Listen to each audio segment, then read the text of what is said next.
He got a paid version.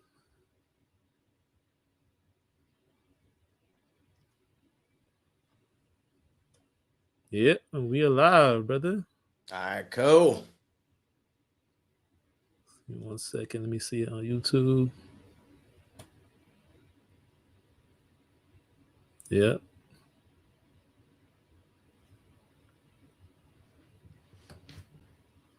mute that. All right, we good to go. All right. Start this countdown. Do we do the countdown? Nah, forget the countdown.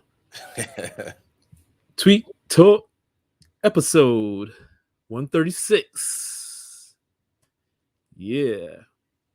Welcome to Tweet Talk, the Black Wealth Podcast. I am your host, Raphael Husbands. You can follow us on Twitter at Tweet Talk Pod. That's POD. And here on Tweet Talk, we break down these financial tweets and discuss building black wealth. My partner, Charles Oglesby III, JD, is not here today, but we got a guest in the house, a return guest. My man, Anthony Hartzog of the Hartzogs. What's up, Anthony? What up? What up? Thank you for having me on. Appreciate you guys tuning in. I'm just happy to be here. Yeah, man, it was about time we brought you back, man. It's probably been like 2 years now. It's definitely been 2 years. I was looking at the old video and I was like, I remember us sitting in our living room. And yeah, it's been 2 years. 2 years on here and 2 years on the other podcast too. So now getting both of us is a challenge. So I'll try to fill in as much as I can today. Yeah, well, we didn't have it the first time either. I don't know what be up, man. Especially now that we got the newborn. You wake up like last night. She sleeps through the night now, but she wakes up like 4 or 5 times a night just to roll over and make noise. So we wake up probably like 6 o'clock and we try to fall back to sleep. So it's been a challenge getting both of us in the same place anywhere nowadays. So I hear that. But the wife sends her love and she sends her regards. Meaning I ain't coming. Anthony, let the people know who the Hartzogs is and what you guys do, man.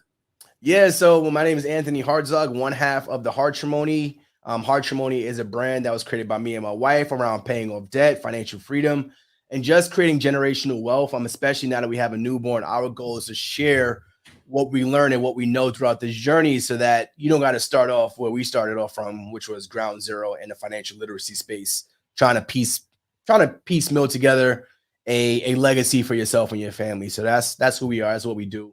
We paid off a bunch of debt in 23 months. We have a 7-figure cleaning business. We teach students how to run and start remote cleaning businesses. And that's who we are, what we do in a nutshell. Now, what year was that you got on your journey for the we started our debt-free journey to 2016, 2017. And we paid off $114,000 of debt in 23 months, which was 2019, end of 2019. That's cool. Now, what made y'all even get on that journey? What made y'all decide to pay off the debt? We got married. We got married 2016, and we put our finances together and said, all right, we're married now. You build your wealth together, you build your finances together, you build your life together at this point. And we put our finances together, and I was kind of getting up that mindset of Dave Ramsey, paying off your debt. So we had a conversation like, listen, we got $114,000 of debt together as a family. So her student loans, my student loans, the car that I just bought when we moved to Dallas, I got it was a 2014 Q50S Infinity red, and some credit card debt. And we were like, listen, before we try to get married and start, buying houses and stuff like that, let's just start with the basics. So that's really where the journey started. Put our finances together and said, let's do this. And, 23 months later, we were debt free. And, 5 years after that, we became millionaires. So. So you decided to pay off the debt, right? At the time, you guys didn't have any businesses, correct? No businesses. We were just our 9 to 5s. And y'all you just each had a 1 9 to 5, right? Yeah. At So that time we what first was the started, first? we just had our jobs. So I was a director at an IT firm for hedge funds and private equity. So I was managing the support team. I managed a team of 50, it was like 10 employees at the time when I came to Dallas. When I left my job, we had upwards of 30, 35 employees at that time. And Janoka is a mental health counselor. So those were our jobs. So she was a therapist and I was a director at an IT firm.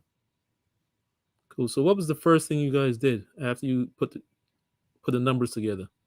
Yeah, so the first thing we did was we started a budget. A lot of people, may seem like they may hate the word budgeting, but that's literally the first thing we did. We put our finances together and we said, how are we going to manage our money? Because right now we're making pretty good income.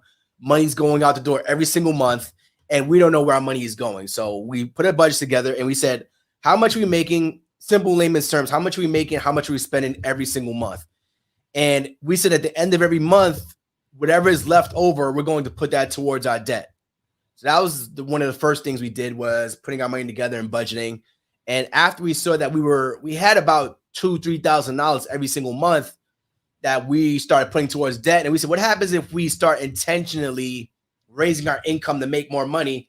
So we have more than $2,000 a month to put towards this debt. So at that point, we started getting more jobs. So I picked up a job at Equinox.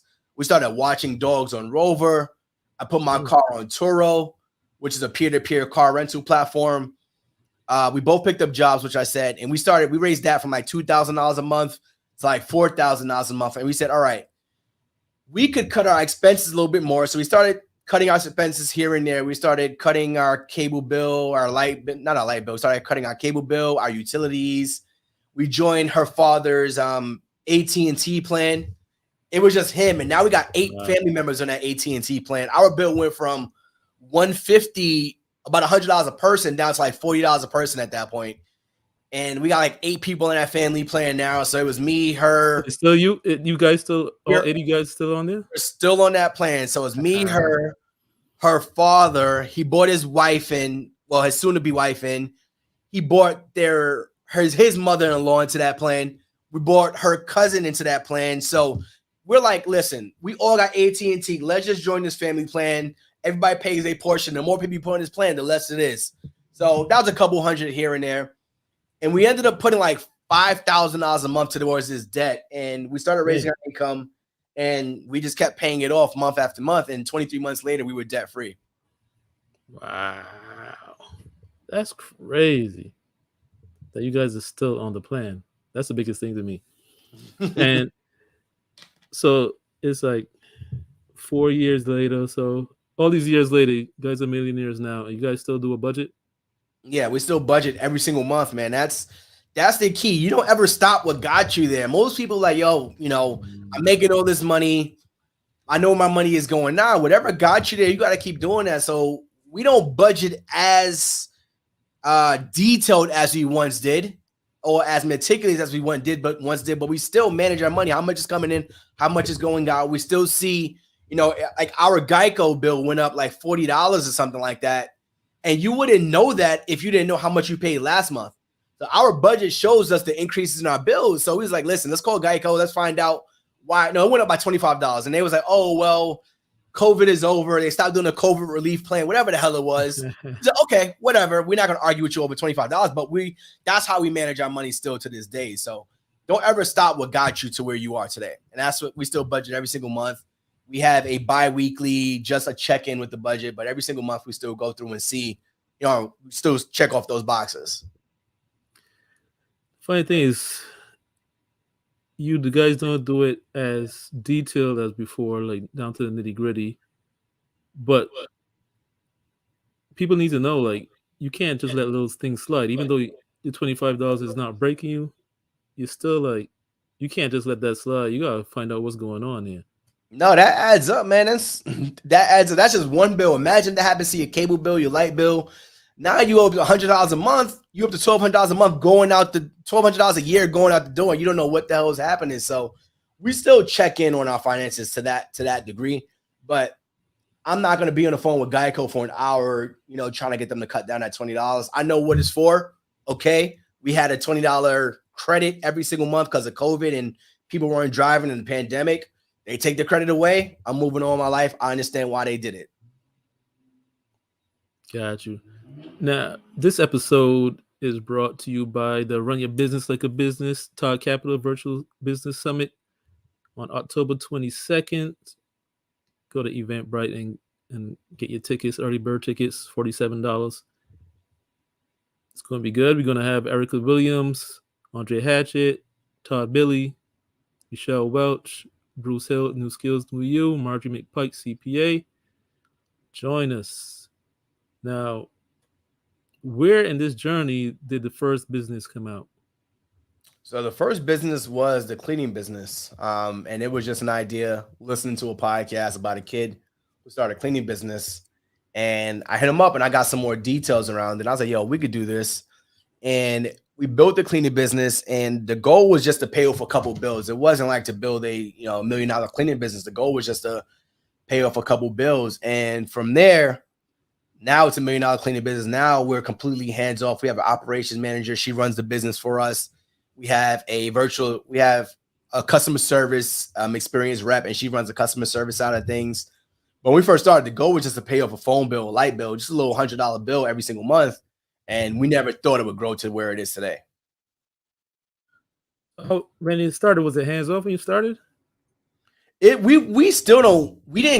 don't clean houses. So we started cleaning business. The goal was to outsource the labor to independent contractors who are already trained, who already work with cleaning businesses, who already had their own businesses. So hands off in terms of cleaning. Yes, we've never cleaned. We cleaned 2 houses. And that was by choice. That's when we first started. I was like, let's just try it out, see how it goes. We've done 5,000 houses. We cleaned 2. So I say we don't clean houses. It's not required to clean houses. But yeah, when we first started, we were answering the phones. We were doing customer service. We were answering emails. But as we grew in scale, we realized that the goal of this business was to get our time back, and it was to make more money. So we started outsourcing certain things so that we could get our time back. And now it's at the point where we don't do anything in the business. We just check in with the operations manager, and that's pretty much what the business is every single week. All right, so that's cool. So you start the business. How long before it really started to produce real income to where you say, this was a good idea. This might be something we want to look into growing in the future? Yeah, I would say it took us over a year to realize this was a sustainable business. At month 7 or 8, we wanted to quit because it was around the same time 5 years ago. Summertime is here. People are traveling. We didn't realize that this was a cyclical business where it kind of have ebbs and flows. So holidays are really big. New Year's, Christmas, Thanksgiving, all that stuff is really big. And we didn't know summertime, it makes sense. People are traveling. People are leaving their homes, so they don't need cleanings. So we got to the point where the business we were like, listen, this is not working out. Let's leave this business. But I asked my wife, like, yo, listen, give me 1 more month. That 1 month turned to 2. And then we went from like $3,000-$4,000 of revenue in like August, maybe June, July. From like June, July, August, and then we had like $10,000 of revenue in like September, October. And it never went lower than that. It was like 10, 11, 12, 15. And we was like, it took us a year for us to say, all right, this is a business that can sustain itself, meaning we aren't coming out of our pocket to put more money in. And we wouldn't have got there if we would have quit at the 6, 7, 8 month mark when things weren't going well. So it took us a year to say, all right, this is a real business. Let's keep this thing going. And we never looked back. Wow. You guys were going to cut off a $3,000 to $4,000 income? Well, it was revenue. So we take home revenue. We took home then about 30-40% of the revenue because we were doing everything. So it was about $1,500 at that time. But still, it was like, listen, we're putting in more time than we felt like it was worth. And we were like, listen, we're getting customer service complaints. We were having challenges. Imagine you on vacation, because the way we teach the business now was not the way we were running it back then. So as we grew and we scaled and we learned the business more, we're teaching it the way we are doing it now versus the way we were doing it then. Back then, we were just treating it as like a thing we were doing as a side hustle. So now we teach it as a business, or our students take it as a business from day one. So, but back then we were on vacation, customer service complaints coming in. we were like, listen, we don't want to deal with these clients while we're on vacation. But now we're like, we teach you how to outsource the work. So you don't have to be on vacation worrying about customer service complaint coming in. So back then we felt like it wasn't worth the time and energy. So that's why we were ready to cut it off. Got you. So here at Tweet Talk, we talk about these tweets. So we're going to start getting these tweets. Be sure to follow us on Twitter at Tweet Talk Pod. That's POD. Follow myself on Twitter at Work Money Life. Follow my partner Charles on Twitter at Real Todd Billion. And follow Anthony on Twitter at, was it Anthony _ Hartzog? Yep. Here we go. So get these tweets. Yeah, man. So you had a tweet where you said, my family didn't come from wealth, so wealth has to come from me. My future family is lucky to have me. That's me looking back 10, 15, 20, not even 30, 40, 50 years back when, listen, the average black man doesn't live past, well, from the hood, they say 21. But from a practical sense, we say about 75. So 70, 75 on average black men normally pass. I'm 36 at this point in my life. So I am more than halfway there. So I'm looking at my life now was like, all right, what can I do that's going to be sustainable outside of me being here? So my mom didn't know much about financial literacy. My father didn't teach me much about financial literacy. We didn't have much growing up. So I'm doing everything in my power to make sure that my future family looks back. I was like, yo, Aunt, he did his thing. Like, I'm gonna be the figurehead in the family meetings over the mantle in the fireplace, saying Anthony Hartzog built this for, grandchildren, great grandchildren. So I was out with my wife, and her grandfather's 90 years old, and we went to a family reunion. We was in St. Lucia for a week, and he's telling me stories about him putting his first pay. He was getting paid, I think he said $3 at his height as a firefighter in Panama, 40, 50 years ago. And he said he made his first $5,000 in a gambling bet, and he used that money to send his kids to college as like a seed fund to send his kids to college. That's a story that his kids will know, that Alani's her great grandfather sent their kids to college over $5,000 that he saved. And I thought that story was super amazing. So those are stories that I'm talking about that we are going to pass down to our kids. So I didn't come from a wealthy family, so that means a wealthy family has to come from me. Yeah, that's cool, man. The whole idea of having a portrait on a wall, and it's like, oh, that's great grandfather Anthony that started this all in motion. And because I don't know much about my family, man, outside of my mother and my father. Like my grandparents, I don't know much about what they did growing up. My great grandparents, I know nothing about them. But my wife's grandfather's 90 years old. I know more about him than I know about my own grandfather, because he put those things in place. He set his family up for legacy. He sent 5 kids to college in the United States. That's the type of stuff we're talking about on these sides, man. Yeah, a lot of times in our families, we don't have the kind of stories that we want to pass down. Like exactly, man. You talk about the alcoholics, the drugs, that stuff we pass down, unfortunately. Yeah, man. So it's like y'all doing a good thing, man. Y'all doing a good thing. So I didn't even realize you guys left New York that long ago. I thought you guys just left like maybe a year ago, but we've been in Dallas 6 years now. Time flies when you're having fun. What made you guys leave New York and pick Dallas of all places? So I was managing my team down here in Dallas. So my company, my previous company, we created an office down here in Dallas, obviously because the labor is cheaper than New York.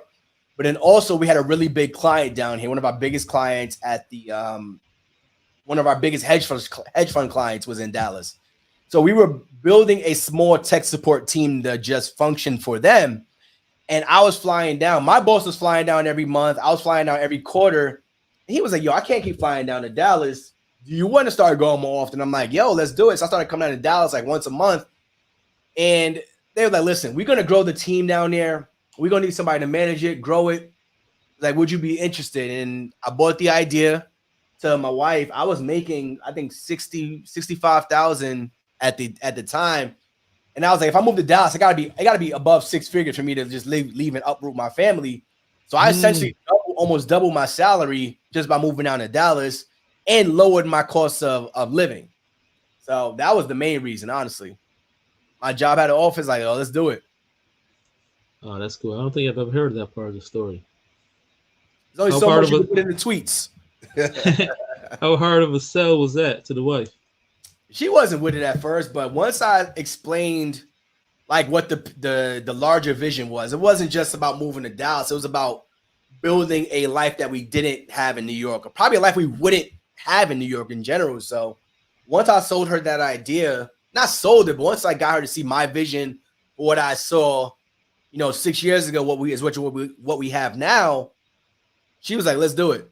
Once she got over the tears and the family, she's like, let's do it. Her family's down here at least once a quarter. So we be all right.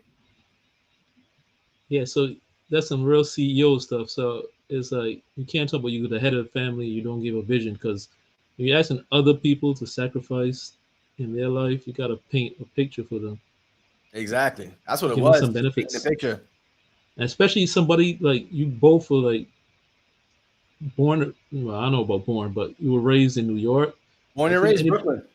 if y'all know New Yorkers, like the idea of leaving New York to go somewhere else. When you say leaving New York, you think about New Jersey, maybe. You think about maybe Connecticut, like the tri-state region, essentially. But leaving New York and going to Texas, that was a whole nother like, what the hell are y'all doing? People always ask you why at first, and then they ask you how. So at first they ask you why you moving to Texas, why would you do this, why would you do that, and then they ask you how'd you move to Texas, well, how'd you start the cleaning business, how'd you build, these businesses and things like that. So Right, right, right, right.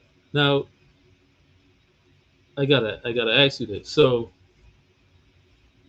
going back to the whole journey of paying off the debt, you guys got real serious about it. You looked at the numbers. First of all, people are scared to look at the numbers. oh yeah, definitely. You look at the numbers. You put your money together. You made a decision, made a plan, got on a budget, got extra jobs, open business, got all this extra income. But I noticed something you slipped in. You were talking about I didn't want to deal with certain hassles when we were on vacation. You guys didn't stop going on vacation throughout this journey, Nah, right?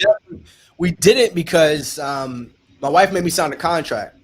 She was like, Mm, if we're gonna go on this journey of debt freedom, I don't want it to be to the point where I don't enjoy my life. Like we got family in New York, she got family across the world. She's like, I'm not gonna go to everything, but I do want to still enjoy my life. And I was like, all right, I'll sign. And she also said if Beyonce went on tour, we'd have to go to her concert, but she never went on tour for those 2 years. So, so I signed that contract. I said, listen, if you want to do that, let's do it. And that's what we did. So we still traveled a little bit, but it wasn't as much as we're doing now. mm. What? How much traveling you would say you were doing before you made the decision? First of all, how far into the marriage did you make this decision to pay off the debt? 6 months. Wow. We got Okay. married in May. We started the journey. We started the journey in December. Okay. How much traveling were you guys doing before that?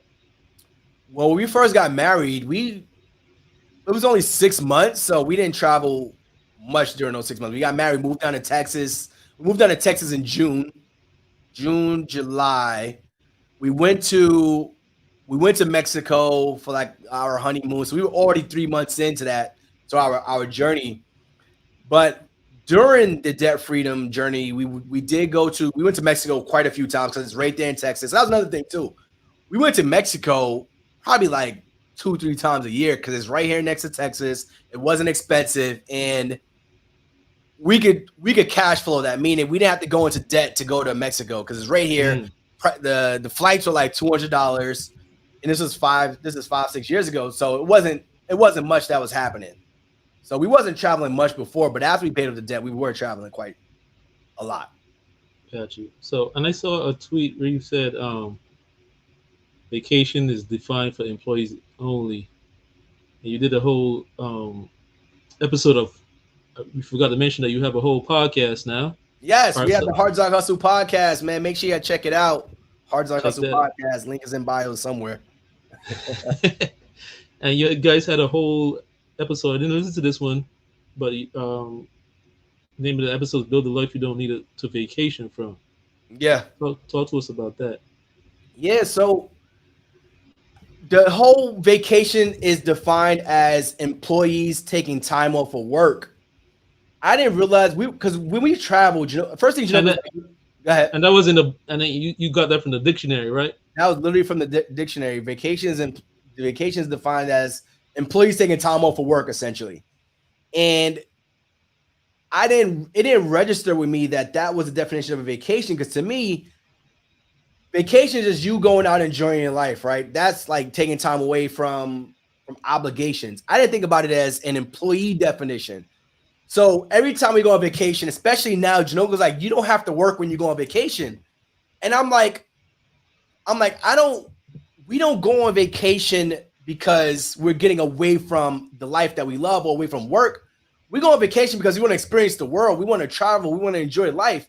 And for me, enjoying life means that I may log into my Instagram. I may log in to send an email. I may log in to do some of these things. I'm not going on vacation to get away from quote unquote work. I'm going on vacation to experience life and everything that has to offer. So that's what the episode was about. And we usually get to debates where she's like, I don't want to do anything when we go on vacation. Like, well, doing anything means that for you want to wake up and crack of dawn. You want to go sightsee. You want to go tour. You want to go shop. You want to go do this, to go do that. For me, vacation may mean waking up at 10, 11 o'clock, send a few emails, sit by the beach. So when we say build the life you don't need a vacation from, that's kind of like the mindset we have now. It's not like we're running away from anything. Because you think about a vacation, like, yo, I'm taking time off from work. I don't want to do nothing. Like, nah, that's not what we built here in Dallas. And the main reason for the episode was we were in the airport coming back from St. Lucia. We was there for a week. And it was me and this white gentleman. He sat down across from me, like a table like this. And he was like, back to the ground we go. And I was like, huh? He's like, yeah, man, vacation over, back to the ground we go. In my mind, I'm like, maybe for you. I was like, I enjoy my life. There's no back to the grind. There is no grind for me. It's like, I'm enjoying my life as we go along. So that was really the premise of the episode. When he said back to the ground we go, I was like, so you're running away from something. I was like, me, I'm not running away from anything. Anything that we do on vacation, we do at home as well. So that was the premise of the whole episode. Wow. So was there anything else that you guys like cut back on at all, or you just get, or was there anything that you eliminated completely besides bills, like eating out or stuff like that? Any kind of luxuries you guys cut out? Nah, we still ate out. We didn't eat out as much. I mean, we cut back on things. I don't want to say we cut out anything. We cut back on things. So eating out, we cut back a little bit on. Traveling, we cut back a little bit on. Spending. But our main thing was just raising our income as much as possible to pay off the debt as fast as possible. That was what we did. That's what we teach, and because that's what we preach.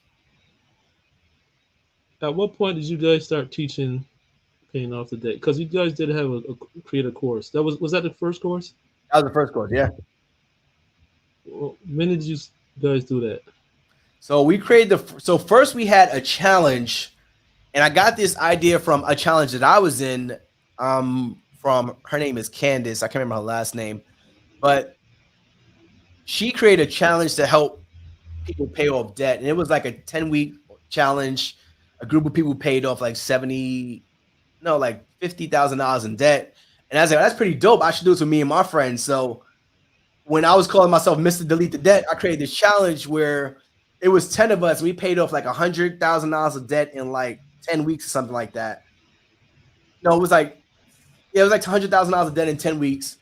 And I said, if people are paying off debt based on the principles that we teach, which is raising your income, budgeting, managing your finances a little bit better, why don't we just create a course around what we're teaching? So that first course was called Delete the Debt and How to Pay Off $114,000 in 23 months. That was the first course we did. And it just pretty much explained our journey, outlined how we paid off the debt.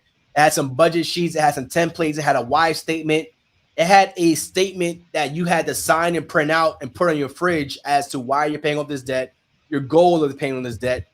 And I was just telling one of my close friends, he paid off his college loans, he paid off his debt. And he was like, yo, and he's like, I don't know if you remember this challenge you did, but that's where I started learning about my finances. I just paid off my debt. And we had a lot of people go through the challenge, and people come back over the years like, yo, I finally paid off my debt. I did this. I'm traveling. I'm enjoying life. And that was the whole premise around what we were doing. Just trying to teach our journey, share our journey, that someone can kind of start from where we started at. That's cool. So you had a tweet where you said you get to a certain point where life becomes less about you, and that's when everything shifts. Yeah, I realized when we got married, I think as a man, when you get married, you put your personal, you put your family aside and you focus on the family that you created. You choose to marry the person that you marry. You choose to have kids with that person, and that, well, most of the time we chose. You choose to have kids with the person that you married, or whatever the situation may be. So I think when you choose to make those decisions, your life starts to shift, because now you realize that life is no longer about you. Like, you chose to get married, you chose to have kids, and now your life can no longer be about you as an individual. Life has to become about the family that you chose. So that's when things start to shift. I know Charles, we talk about this all the time. He's like, when you have kids, things are gonna change. Have kids now, have kids now. He was telling me to have kids 3-4 years ago. He's a visionary, right? So he's always telling you what you should be doing before you do it. He's telling me to buy a house 3-4 years ago. So he's telling you what you should be doing before you do it.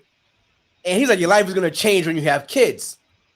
So I didn't realize that until we had kids. So, and I sit there and I recognize every single day the decisions that I make as an individual, it impacts my family. So I can't live as an individual anymore when I have a family to worry about and focus on. So that's what that tweet is about. Yeah, I hear that, man. Like, start to see.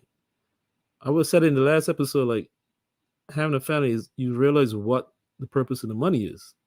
Exactly. You don't realize it until you have all the money in the world. Like, there was this tweet that said you don't have to have kids to have like a legacy or something like that. And I totally agree with that. But I don't think you realize your true purpose until you have a family. You don't have to have kids, but I think you need to have a family that you create to realize your true purpose.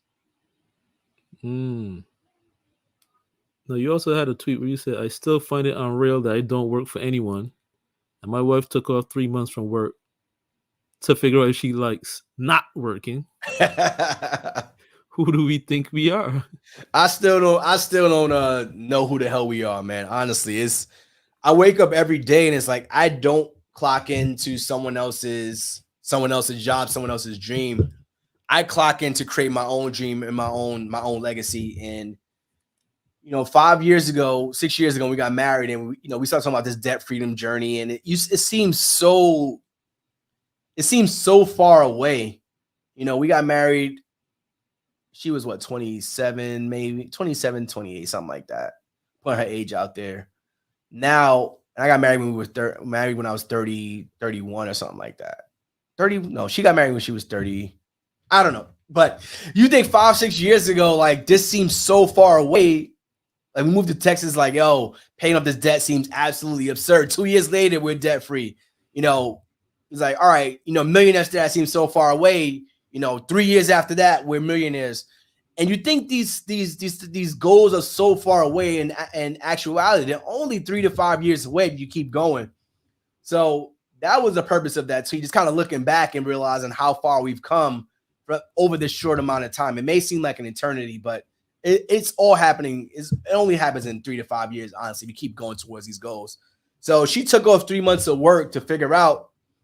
We knew this was going to be the plan, but she took off 3 months of work just to figure out if she wants to go back to work.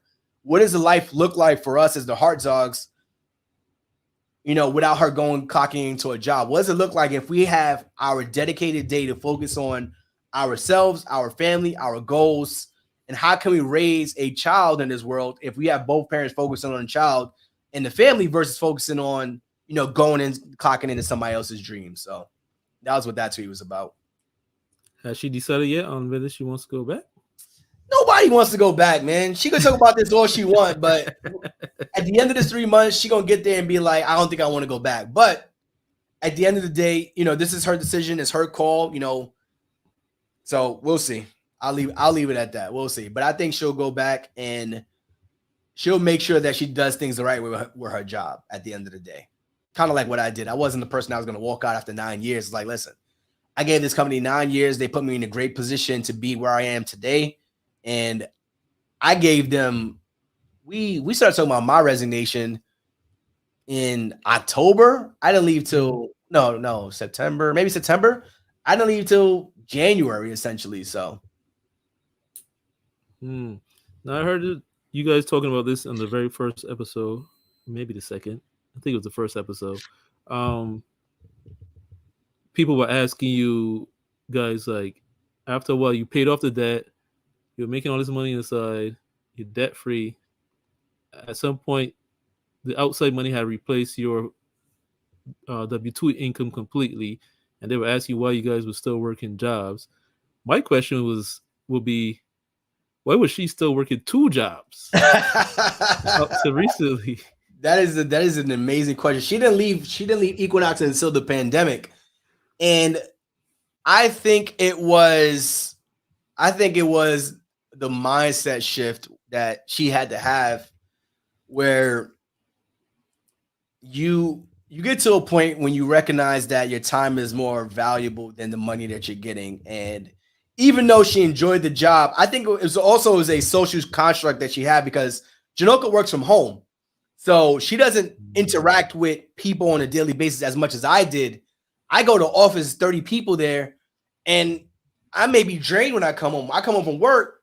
She didn't interact with nobody face to face unless she went to the gym, which was Equinox. So I think that was a major reason for it. Is like, and that was before, like, now we have friends that we consider family in Dallas, and we see them. We was out with them last night, and we're going to actually go to we have godkids in Dallas now. So we're going to go see them in a little bit. But I think it was that social construct that she was missing. So when she got it at the job, she didn't want to leave it. I think that's where a lot of it came from.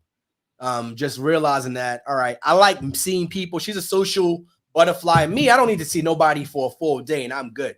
But she likes to see people. She likes to meet people. She likes to talk to people. So I think it was that part of it, which is why that she worked there for so long. That makes sense. Because, yeah, being in the house all day long, it sounds cool until you actually do it.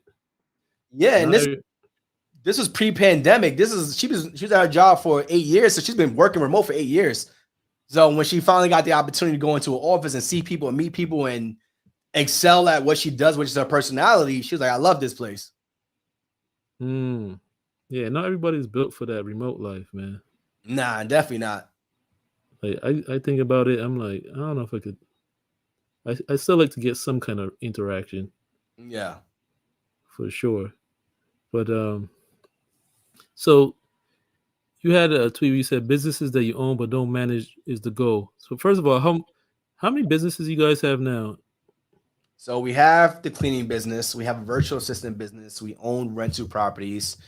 We have Cleaning Business University, which is a business in itself. So those are 4 that we manage that we own. Got you. And we used to do Turo, but I was like, I'm not interested in doing that no more. That wasn't my thing. I'm trying to. So going back to that tweet, I don't want to deal with people. I am not the customer service person.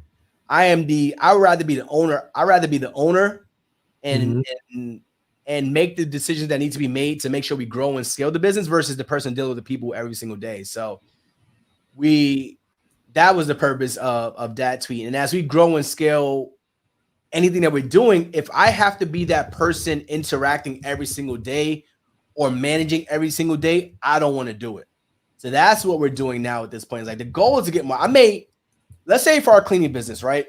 We do about 20% profit month after month. Like that's off of $60,000 now, $50,000, $60,000. Now, if I wanted to go in and take everything back, meaning I got rid of my operations manager, meaning I got rid of my customer service team, meaning I got rid of my email management, I got rid of all of that, we'd be doing 40% with no problem. So we'd be taking home $30,000 a month minimum, $25,000, $30,000 minimum. But that's not the goal. Our goal is to have our time back. So I'd rather take the $15,000 a month. I'd rather take that and put that into more rental property. I'd rather take that and put that into something else so that I can have my time back versus having more money but not having the time. I'm leveraging other people's time so that we could go and build more things. That's cool, man. Now, you also had a tweet where you said, I couldn't decide on 2 entrees, so I got both of them. Get both of them, man. Get both of them. That's what I'm at in my life right now. I got both. We went out to brunch, and they had the chicken and waffles, and they had the grilled. It was a grilled cheese brisket, and I saw the pictures, and they looked astonishing, like Rick Ross, astounding. I think he said. I don't know what he said. And the lady was like, "Well, which one do you want?" And I'm like, "I want both." She's like, "Well, that's a lot of food for one person." I was like, "I want both of them. I'm going to eat a little bit of the chicken and waffles. I'm going to eat a little bit of the brisket. I'm going to take it home. I want both." So when we go out to eat, I'm not making a decision anymore. If I could choose both of them, and this is a life hack too. This is a life hack. And when you get to the point where you don't think about the cost of the entrees, which may seem like a little thing, like, yo, entrees are nothing, but you really think about it. Your decision is based off of what you want normally and the price point. And if you're not worried about the price point, you can get whatever you want off that menu. So I say get both of them, so you don't got to make the decision. I like it, man. Because that's all you saw. Charles, you told Charles, man, get both of them desserts, man. Get both of them. Don't make a decision. Get both of them.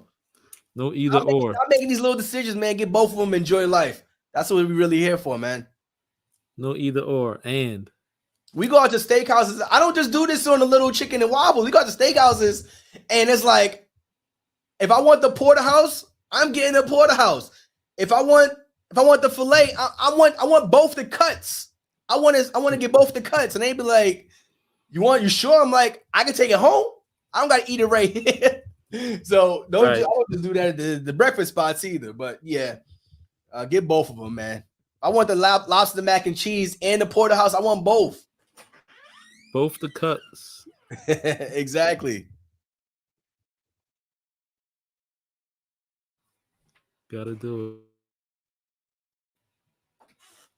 it. Are you would you say you're living the life you want to live right now? Or are you still getting there? I think I'm definitely living the life that I want to live. I'm living the life that I wanted to live, 5 years ago. I'm living the life that I want to live today. Are there things that I would like to see and do? Most definitely. But the life, I am extremely happy with life, man. I can't. I was talking to my boy yesterday. He was like, everything good. And I was like, yo, my biggest complaint right now is that I'm traveling so much. And if that's my biggest complaint, then I got nothing to complain about. Like, we traveling 4 times this month. We traveling twice and 2-3 times next month. Like, and no choice of my own is because we got business and we got conferences and family stuff. But if my biggest complaint is that I'm traveling right now too much, then I got nothing to complain about, honestly. In my back, I got a bad back, but aside from that, I'm good. That's what wealth is about, man. Having the choices and living your life the way you want to live it. Now, you said, tell us about Cleaning Business University. Yeah, man. So Cleaning Business University, we teach you how to start and scale a remote cleaning business without cleaning in any houses. And that's grown to its own business. We also have a community portion where we're in the community. We're giving gems. We're bringing experts into the community. And our goal was just to teach our journey, but also help you get there faster. So our students have done over $4 million in revenue in less than 2 years in an industry they know nothing about. We don't know anything about cleaning. We don't teach you how to clean. We teach you how to run a business, how to scale a business. We teach you how to hire contractors, how to find clients, all without you doing any of the actual cleaning itself. So that's what Cleaning Business University is. That's what Cleaning Business University is. And our goal is to help people start this business, use these funds to build the lifestyle that they want, honestly. Whether it's leaving their 9 to 5, whether it's keeping it 9 to 5 and just growing the cleaning business, buying rental cars, buying rental property. One lady said that all I'm doing with my money is just putting more money onto my mortgage. She's like, I got a 30-year mortgage. I'm paying my mortgage twice a month, and you're going to help me pay off my house in half the time. Like that's all we're trying to teach, man. You don't have to leave your 9 to 5. You could keep it. We're just trying to help you get another stream of income that helps you live the life that you want. Because that's what it did for us. That's cool. How many people you think have gone through it so far? I know in Kajabi we got at least 1,100 people. On Gumroad, think about Gumroad. I don't take those people seriously, honestly. But I want to say a total of maybe 1,500 people have gone through Cleaning Business University. Kajabi, I take it more seriously because I know the price point was a lot higher. People taking the course more seriously. So I'd say 1,500 total. I don't know. I don't remember the Gumroad numbers, but I'd say 1,500 total. Is it just a course or is there a community? So the community is an additional add-on and optional if you want the community. But the courses just go at your own pace. Got you. That's cool, man. Now, you got a tweet where you said one of my issues is I get inspired and need to act on the inspiration immediately. Write it down, voice note, tweet, email, post. I literally stop everything and act on it in some fashion. What's that about? That's about my wife telling me I got to stop doing everything in the moment. So we'll be like an example was like we'll be out like I said, we was in St. Lucia and we'll be doing something and I'll get like, let's say we'll have a conversation or I'll overhear a conversation or something happens in front of me. I'm like, oh, this would be a dope tweet. And I'll tweet it. Like right there, she's like, you couldn't just be, and it's hard to be in the moment and present sometimes too. So I get inspired by a lot of things. So I got this email from an email list that I'm on. Todd sends a lot of emails, number one. But I got this email from a guy and I was inspired by the email. So I literally sent out my version of that email as soon as I read his email. And he was like, his thing was like, imagine if you didn't have to work for 3 weeks or something like that and travel the world. And I was like, oh shit, that's what we're doing right now. I was like, Janoka's not working for 3 months and we're traveling the world. I was like, imagine if you didn't work for 3 months and travel the world. So I sent my own version of that email. But the problem was she asked me to clean out the baby bottles. So I went to the kitchen with the thought to clean out the bottles. I checked my email. As I clean out the bottles, I start cleaning out the bottles and I start sending out this email. So she comes in the room, she comes in the kitchen and she's like, what the hell's taking you so long? And I'm on my laptop typing up this email. And she's like, what are you doing? I'm like, I'm sending out this email. She's like, I thought you were cleaning the bottles. Like, oh yeah, I forgot because I got inspired to send out this email right quick. And so that's what I said my problem. That's one of my challenges that I'm working on. So email was dope though. I'll tell you that. It did get us some sales. Nice. So balance it out. Well, my wife was like, well, I still cleaned out the bottles, but she was like, what the hell are you doing? I was like, yeah, I got to send this email right quick. So that's one of my challenges that I'm working through. And how often does she have to keep you from running off to a new business? Not often anymore. I realized that the more focused we are, the more money we make, and the more money we make, the more we could buy our time back. So I'm not running off trying to do everything right now. I think right now I'm trying to do different things in the current businesses. That could be a challenge, but doing something really different is not what I'm doing anymore. And if we could do something that allows us to just put the money in and let it do its own thing, that's fine. But if I got to go in and do it myself, I'm probably not going to do it. So tell us what you say you mentioned some conferences. You speaking at anything soon? No, man, I got invited to, I don't know if y'all think I'm dodging y'all, but I'm like, it seemed because Black Wealth Renaissance is also having something out here in Dallas, and that week we're going to be in Spain. And it might be the same weekend of the conference you guys are doing too. And you told me you would be coming back from Paris that weekend.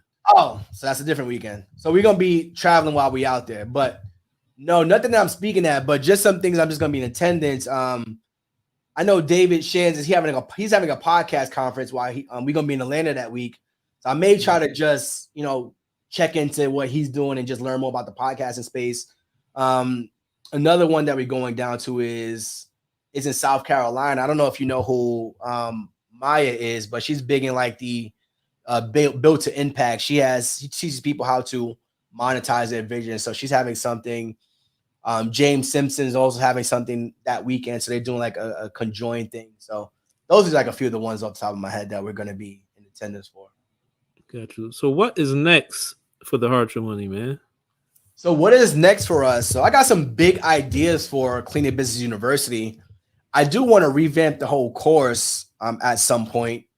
But I think that's just me being more of a perfectionist than doing anything. It's not necessary. It's not required. People are making. We did the math. We got 22 people who've done over 6 figures. We got 2 people closing on high 6 figures. I think we said I got 115 people who've done over 5 figures. So the information is there, but I do want to revamp that. I don't know if we're going to do it. I don't know if we got the time to sit down and re-record that whole thing. That's one of my goals. Another thing is I want to bring more coaches from our current students into our community. I'm a part of these dope communities. Obviously, you guys, Todd has the mastermind. I'm a part of Patreon.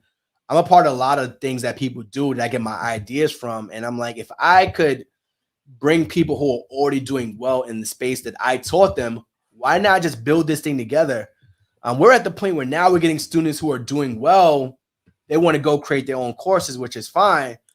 But if we did our own thing, it'd be a lot bigger. I know Charles experienced that all the time with Options Community. It's like tons and tons of his kids out here doing Options communities.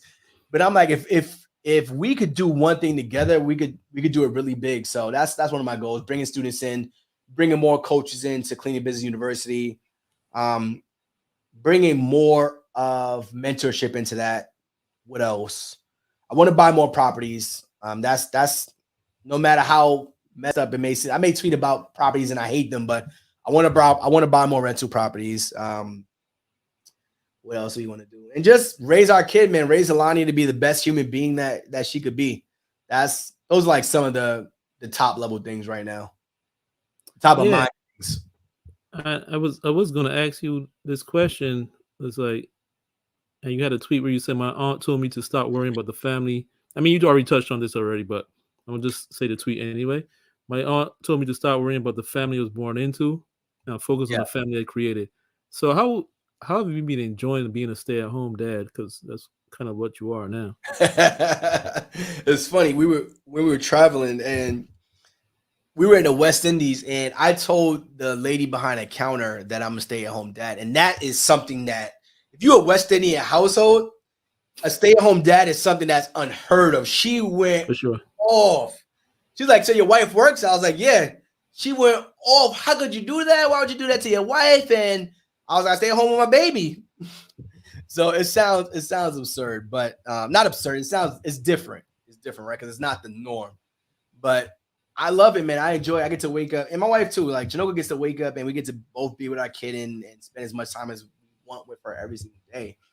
But the purpose of that tweet was we were at my Alani's christening, and all of Janoka's family was there, and my aunt came. She gave us some money, and she was dipping. And I'm like, it's crazy that 99% of my wife's family is here, and only you are here, and you're leaving. And she was just like, Tony, like you can't continue, because she knows that I keep trying to bring them in. I invited a lot of my family, and they didn't show up, not because of. It's just not what our family does, right? It's like her family, they show up for everything. My family is just like, that's not just what we do. I don't know why. So she's like, you got to stop trying to bring them back in. Like, it's not like you got to focus on the family that you created, the family you built, and stop focusing on the family that you was born into. And I think that was the gem that I needed to kind of release that notion of keep trying to bring them back. I'll always include them, but I won't let it phase me as much as it used to. Kind of keep dragging my family back into things and stuff like that. So I hear you. I hear you. Uh, leave and cleave. Said Yeah, on the somebody commented on there too, man. exactly. So let people know where they can find you guys, man. Give them all Yeah. the websites, the social media handles. Yeah, so you can check us out on the Hartzog Hustle podcast. Link is in bio. You can find us in any of your favorite podcast players. Just type in Hartzog, and I'm sure we're the only one. Um, you can check out link in bio. We got the Hartrimony. That's our Instagram page. That's our YouTube page. You can subscribe there. That would be extremely helpful. Um, and that's pretty much it, man. Hartzog. You could type in the word Hartzog into Google. We'll probably be number one on there. So that's where you can find us at, man. And I just appreciate you inviting me back. And I was able to give some gems to the people. For sure, man. This is a classic episode, man. Be sure to follow us on Twitter at Tweet Talk Pod. That's POD. Follow Sweet myself, talk. Raphael, on Twitter at Work Money Life. Follow my partner Charles on Twitter at Real Todd Billion. Follow us on TikTok at Tweet Talk Pod. That's POD. Follow Charles on TikTok at Todd.capital. Follow us on Instagram at Tweet Talk Podcast. Follow Charles on Instagram at Real Todd Billion and the parent company at Todd.capital. For episode 136 of Tweet Talk the Black Wealth Podcast, I'm your host, Raphael. For my guests, we're going to leave you with one last tweet from Anthony. He said, make daily deposits into your fitness, faith, family, freedom, and finances. We are out of here. Have a good one, folks. Peace.